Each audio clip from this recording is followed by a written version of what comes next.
Right. Good morning, everybody. My name is Rohini Rajeev. I am the founder and the clinical head of the Able Mind. I am a psychiatric social worker and psychotherapist with over 24 years of experience in working primarily as a clinician. I work with individual clients, couples, children, and families, specifically in behavioral modification, management, and understanding, apart from other common mental health disorders and support. But I also work with colleges, schools, other educational institutions, organizations, and setting up their framework for policy, well-being initiatives, defining how support can be structured within their organization, whether it's a school, whether it's a college, um, any setting. I'm also part of the Karnataka State Mental Health Authority. I am representing the non-governmental organizations within the state. This is a quick introduction. I'm happy to be here to talk to you about evidence-based strategies for emotional wellness and how self-prioritization in schools must be given the importance that it deserves. I'll take you through a couple of slides which will sort of put the context and set things in motion. What are we talking about when we say evidence-based psychological tools, and what is it that we are trying to understand through this particular topic, right? I'm, I'm assuming you're able to see what I'm presenting. It's not on slideshow, Yes, ma'am, just it's so that clearly it's visible. Yes. okay, perfect. So when we talk about evidence-based psychological tools, we are talking about methods that are tested through research to improve a student's emotional skill, focus, and resilience in this specific context. So examples of um, psychological tools that are evidence-based, especially for students, would be the SEL model, which is social and emotional learning. We talk about mindfulness practices. We talk about CBT, which is cognitive behavioral therapy strategies, positive relationships, and supportive school climate. And of course, how do we help children, students to self-regulate and set goals and set them up for successful lives, not just successful careers? Right. Just a second. So, why does it matter? Emotional well being, as you know, is the foundation of learning and academic success. Many students experience various levels of stress and anxiety and everyday emotional challenges, not just in our country, but across the globe. So, schools, as you know, are the key environments for mental health promotion and prevention of common mental disorders. We do that by teaching them first how to understand and name their emotions. Then we teach them how to regulate them, how to express them in a safe and environment that is conducive for a positive growth for all of them. Right? Mental health should be treated as essential for learning and not just like a subtopic or as an extra. So, when we talk about the SEL model, what we're referring to is just going to move this so you can see it. Yeah. We're talking about teaching children skills like self-awareness, empathy, how to control their emotions, how to regulate them, and how to make appropriate decisions, right? The evidence for the SEL concept itself is that all SEL programs um, tend to reduce depression, reduce anxiety, recognize and reduce suicidal behavior among adolescents. It, of course, improves academic achievement and the overall well being of students. When we talk about mindfulness practices, I'm just taking you through basically what all of these concepts mean so that you understand it before I also quickly touch upon what are the examples of all of these practices when we use them in schools and educational institutions. So, when we talk about mindfulness practices, one of the most commonly understood among all intervention and prevention strategies. It is training attention and awareness, focusing on breath work, focusing on the present moment, right? What is the evidence about it? School mindfulness programs are known to improve mental health and well-being of all students and staff. Randomized trials, of course, show that mindfulness interventions also support emotional regulation among students, right? it increases well-being for them as well. So short daily mindfulness activities help students focus and manage their everyday stress, thereby preventing common mental disorders going forward. The other tool that we talk about is the CBT based behavioral skills, cognitive behavioral skills that we talk about. What is it? We help children identify and change or challenge unhelpful thoughts and behaviors, right? CBT is one of the most effective approaches in treating adolescent anxiety and depression and adult anxiety and depression. School based CBT programs have sufficient evidence to show improvement in everyday emotional regulation as well. So we teach children how to challenge their thinking patterns, thus improving their emotional control and building their emotional resilience. So we talk about self-regulation and self-care skills as well. And when we talk about that, what does it mean? It means we teach students how to manage their emotions, how to manage their energy, how to manage time, how to prioritize, focusing on self-care tasks, small psychological interventions that improves regulation as well as resilience among students. Positive self-regulation and activities is evidence based in enhancing emotional control and well-being. So students who learn how to self-control and self-care are known to cope better with stress and learn how to manage their lives a lot better than those who have not been taught how to do this. Self-regulation, self-care skills can be taught, resilience can be built, and that's the premise with which preventative mental health also works, and precisely why it's important for us to touch upon this topic and learn and prescribe it in various educational institutions. So the next concept, the next tool that we talk about is positive relationships in school. What is a positive relationship school? It's a supportive teacher-student relationship and belonging. Simply, if we go back in time, even when SEL concepts, if you talk about how all of us, while growing up, our fondest memories will be that of our school. Our warmest memories will be those made up of really kind and understanding teachers. So, a supportive teacher student relationship induces and inculcates a sense of belonging with the organization, as in the educational institution, the school that we study in. There's a lot of evidence that positive teacher student relationships improves engagement, happiness, also a sense of agency among students, right? Feeling supported definitely increases motivation and a sense of belonging and increases psychological safety or emotional safety, as we talk about in schools. So, when we talk about whole school mental health programs, the examples would be universal mental health programs, resilience building programs, positive behavioral systems, etc., because they are known to, of course, improve emotional development and reduce behavioral problems in children. It improves behavior and school climate. These are all data-driven evidence, which is why this concept and this topic itself is extremely important for us to understand and then thereby implement in our educational institutions. So, when we talk about prioritization, why is prioritization of self? Why is self prioritization important? What is self preservation? Why is it important for us to understand the meaning of this so that we can then implement this and teach this to our students?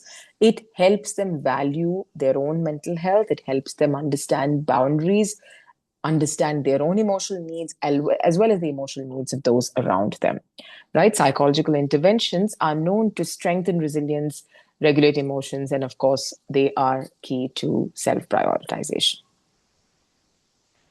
What are the outcomes of all of these tools, right? The key outcomes of these tools um, is, I'm at the risk of repeating myself, better emotional regulation, reduced anxiety and depression, improved focus and attention, resulting in, of course, better academic performance. Happier students learn better, uh, students who feel safe to ask, engage, learn how to regulate their emotions, and also question things that they don't understand, engage better with their teachers, thereby performing better in their academics.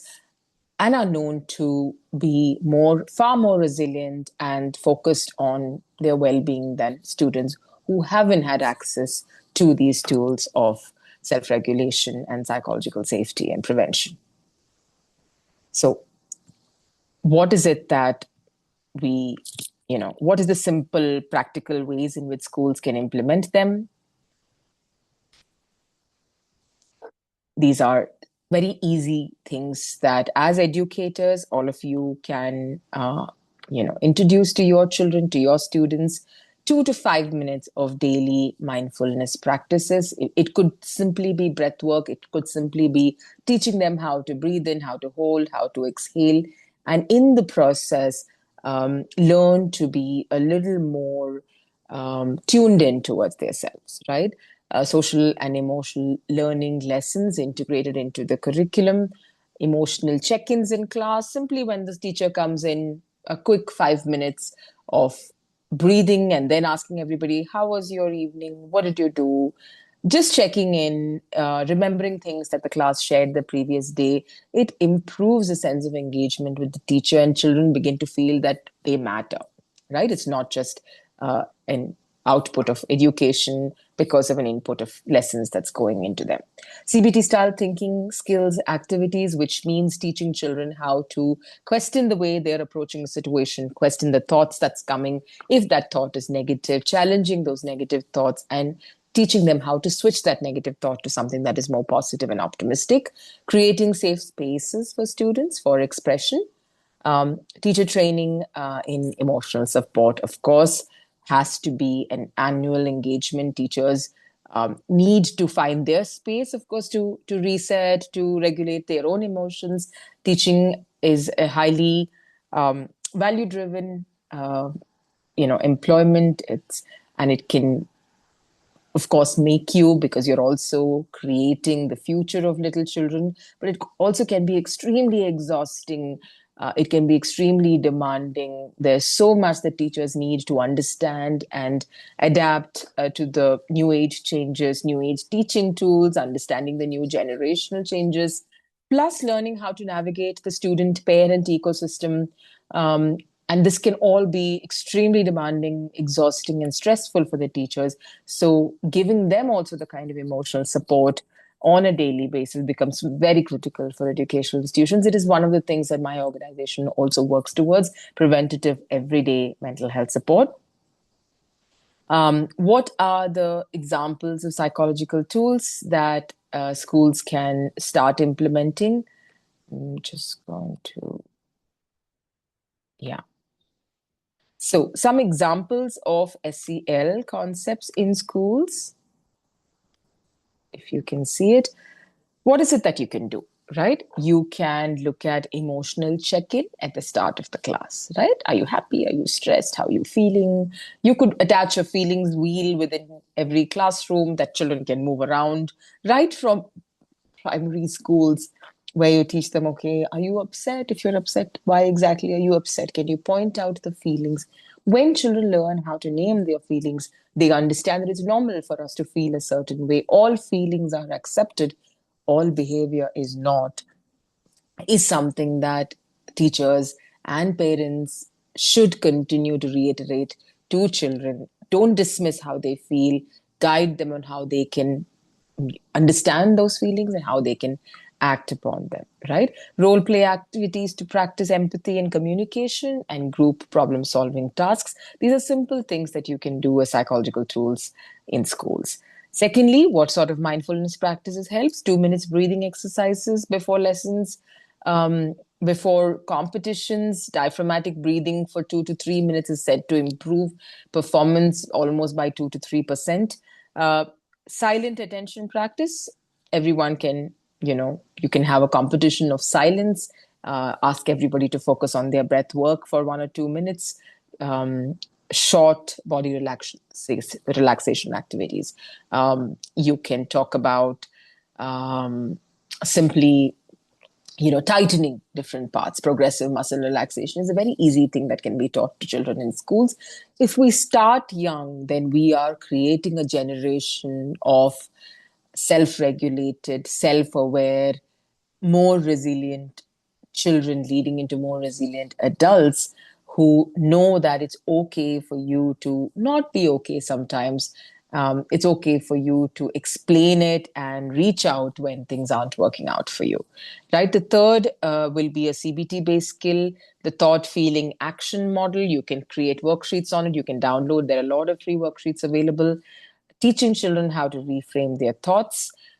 When children say that, okay, I can't do this, I'm incapable of it, an encouraging response would be, it's all right to feel this way. Maybe you should try one step at a time and build it step upon step. So, journaling can also be an excellent way of teaching children how to identify triggers, how to identify their emotions.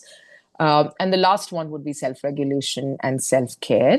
So, goal setting, simple, small goals, which are personal, one academic goal perhaps per week, teaching them how to manage time, teaching them simple things like a Pomodoro technique, 20 minutes of attention and 5 minutes of break, charts, resetting, their tasks when things become overwhelming, and teaching children how to take healthy breaks. Right? These are small practices that can significantly improve emotional wellness and focus among children. So this was my quick presentation for all of you towards psychological tools that help children get back into self-regulation and are a lot more um, you know self-preserving generation. That's how we create them. We teach them that it's okay for you to not be okay, but when you're not okay, we are here for you. Thank you so much for your patient hearing. Thank you, Ms. Rohini. If you can stop sharing your screen, ma'am. Sure. 1 second.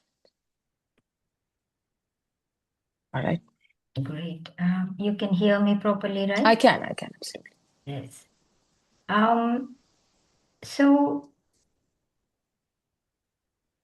after hearing you, I have a couple of questions, ma'am. How can resource limited schools implement these programs effectively? For schools that don't have access to something like this, for Right. example, like an Anganwadi or a government school, there are initiatives that right now that the government is introducing through various changes in the educational reforms, if you're aware of. But everything does not necessarily have to be the government's responsibility.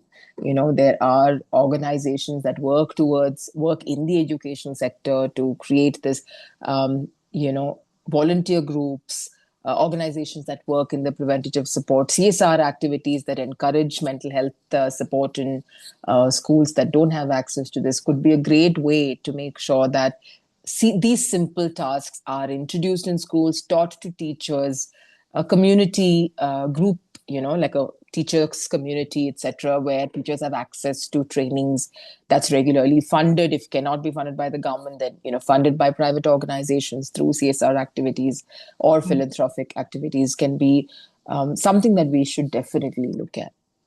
Online, offline resources are available, so it's not really lack of availability. It is access to it. It is the way the implementation is not working out that is a challenge that we're dealing with. Yes, it's reachable to all if you put some effort, kind of. Absolutely. Yes. So, what training duration do teachers need for emotional support skills?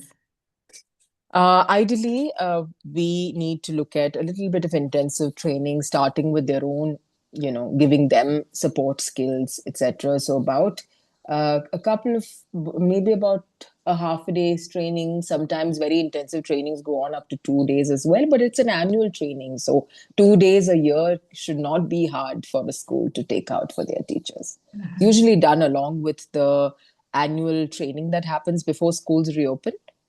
So there are a lot of private schools that sort of introduce these trainings. We've taken those trainings for schools like Greenwood High, Inventure, Chrysalis, not Chrysalis, Crystal House, etc. over the last couple of years.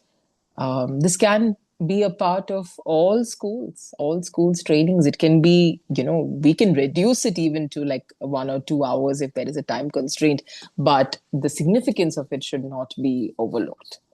Right. We can maybe you can implement it as a workshop kind of. Very much, very much. Even an online training, I mean, Mhm. of course, an offline is always much better because there's a lot of role plays, questions, interactions. But if that is difficult and access Mhm. is difficult, online is always possible. Right.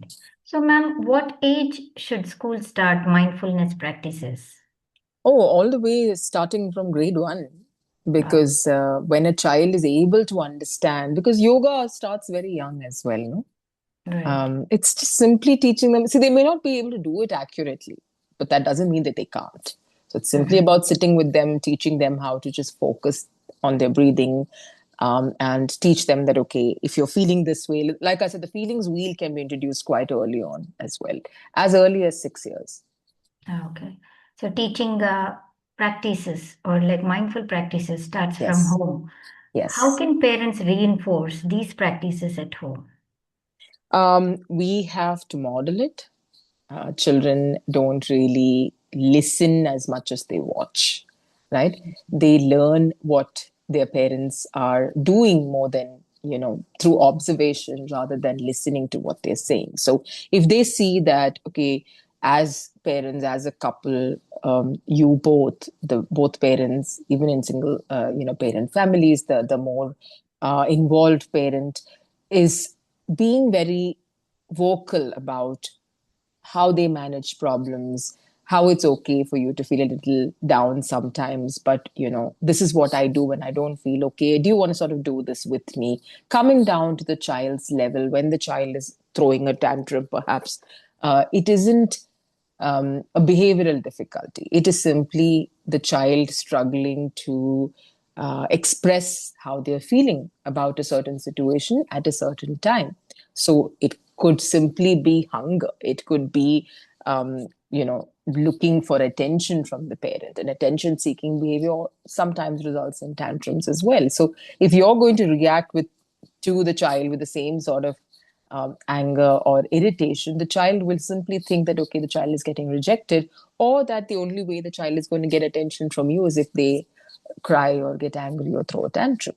So if you can teach them, okay, I know you're upset about something right now, do you want to sort of simply, take a breath with me right now? Let's breathe in and breathe out. Let's calm down together. I'm right here. And when you're ready to talk to me respectfully, I'm here to listen to you, not tell them, okay, get out of the room, or keep your mouth shut, things that we tend to do as adults. When it upsets us, we feel helpless that the child isn't emotionally regulated, and we tend to take it out on them. We come back and apologize, but the damage is done by then because we've dismissed them already. So then the child feels that, okay, okay, I got attention. Even if I got a negative attention from my parent, I got it. So we need to come down to their level, learn how to approach them respectfully. Just because they're tiny people doesn't mean they don't need respect, right? That's all they're looking for: unconditional love, acceptance, and respect. And then things start Mm. falling in place. Small gestures pave to good results, Absolutely. great results. Yes, ma'am. So, as a founder and with your experience, what did you observe? What are common implementation barriers schools face? Um, Honestly, primarily what happens is any sort of mental health support that is provided by the school, I have understood, gets a lot of resistance from parent groups. Mhm. Because they feel like, okay, why this? My child is not mentally ill. Why are you sending my child to a counselor? That's also coming from the fact that sometimes teachers who haven't been trained to recognize certain behavioral challenges, not all behavioral challenges is the result of a disorder or a disability. It is simply because the child doesn't know how else to express, or there could be other aspects in the child's life that needs attention and support. So children whose teachers do not understand this tend to refer any sort of deviant behavior to a psychologist or a school counselor, which tends to get a bad name for mental health as such, because you don't want to be dealing with anything that is slightly difficult, which should not be the way forward. It simply means the teacher is not aware of what he or she needs to do.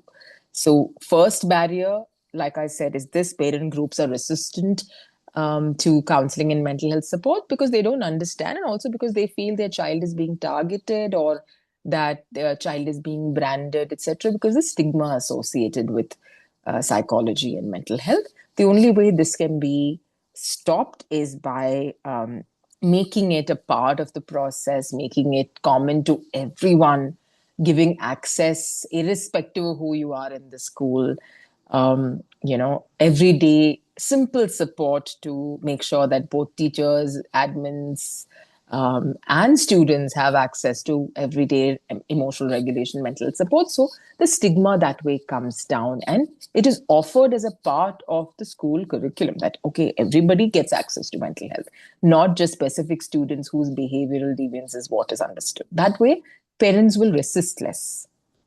Right. So What would you suggest, Ms. Rohini? How often should emotional check-ins occur? emotional check-ins should be regular. Like I was talking about how teachers can ask children every day how they're doing, Mm. right? See, what happens right now is there are these classes that children go to. I think it's either called well-being class or I forgot what they call it. Every school has a different name for Mm. well-being classes. Children don't approach it with enthusiasm. They only look at it as one more period where we're going to be lectured, going to be given a moral science class, or we talk about empathy, etc. Because it is not still a part of the everyday process, right? Why is there bullying, and why are there specific activities for bullying? Because it is happening every day, because children don't know how to empathize with other people, and the power play starts very early on in childhood. So if there is an everyday understanding of what all of us are going through, you check in, there is respect that is taught to children, that respect each other's backgrounds, respect each other's differences, um, problems start becoming lesser and lesser. But for that, this should not be a one-off event. This should not be like, okay, once a week, over and above. Like, for example, if there are 8 periods, usually well-being hour is beyond those 8 periods. So children are already exhausted by then. While there are a lot of schools that are making changes here, there is still a long way to go for us. Bringing it as a part of the curriculum is very critical. Right. It's So, not well, extracurricular, to be honest. okay. So, well-being should be for adults too, like it is there, like it's very important Yeah. for us too. Yeah. And the teachers need to follow the curriculum, and it's a time constraint thing for them and everything. Mm. So, how do you address teacher burnout while implementing new programs? Which is what I was talking about as well. The teachers also need access to support, which in a lot Mm. of schools and colleges, teachers don't have access to, right? One is, where is the time? Teachers Right. are already time, they're so short of time and energy with the kind of things that they have to do these days, especially since online classes have also started since COVID. So they have to learn how to switch um, at the drop of a change that's coming either through educational reforms or through changes within their own schools, within the environment and the countrywide changes happening as a result of the pandemic bringing forth those changes, or simply how children approach education, etc. So in between all this, when you tell them, okay, you go see a therapist or address your problems in a counseling session, they do not prioritize that because they don't have priority. They don't prioritize themselves at all. It's either the students and then come back to the family, which is why forms of prevention, giving them access to non-threatening, non-invasive, anonymous everyday support becomes very critical. And I tend to talk about this simply because this is something we strongly believe in. This is something my organization is doing and working towards, minimizing barriers to access, especially for educators, because by giving them access to conversation with counselors through an app based, chat based, anonymous platform, by the same name, the Able Mind. So these are small things we can do to allow teachers, maybe during a bus ride, maybe during breakfast or lunch, to simply connect with a mental health professional, talk about what they're going through, while you're on. trainings are very helpful, while having a counselor on board the school is extremely helpful. Um, Continuous support is a lot more critical and a lot more effective. So, Ms. Rohini, how can Mhm. schools involve students in designing wellness programs?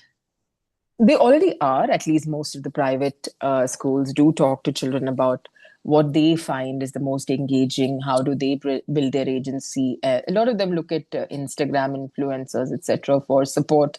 Uh, there's a plus and a minus to it, but getting students to be ambassadors for mental health, getting students teaching, peer support, special empathetic skills, teaching them how to recognize when their fellow classmate is in distress, involves training, right? And it involves them not just to be not just to intervene because they can't, but first level, like a mental health first aid, when it's taught to student groups, when ambassadors are chosen, representatives of each grade is chosen, as the first place where students can reach out to. These are small things that can happen. Recognizing someone who's been, kindness can be an initiative within schools. Empathy can be an initiative within schools. For example, we have so many awards that we give children, right? Attendance award and best speaker, etc., etc. You should start giving awards for the kindest child out there. You should start giving award to somebody who's extremely empathetic, which means it needs to be noticed, and noticing becomes a very critical aspect. Education isn't simply about marks. It is about holistic growth, development, and overall well-being, which is what leads to a person, a student, an adult who is successful in life going forward, right? How do we define success? That itself needs to change. If you are So, there for yourself and for another person, then you are a successful individual. yes. And the Able Mind Support is doing all for the schools. Thank you so much. Because of the time constraint, I want to dig deeper into this topic. I need to end the session. Before I end the session, anything else you want to mention, Miss Rohini? Nothing. I think the initiative that you've taken, school reform itself, is Mhm. quite telling as a as a concept. I'm very happy to be a part of this.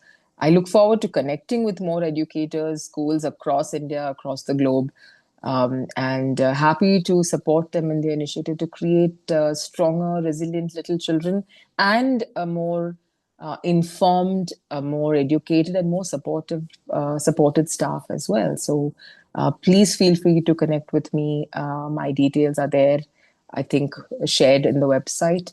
Yes. Otherwise, you can look me up. Rohini Rajeev, rohini@ablemind.com is my email ID as well.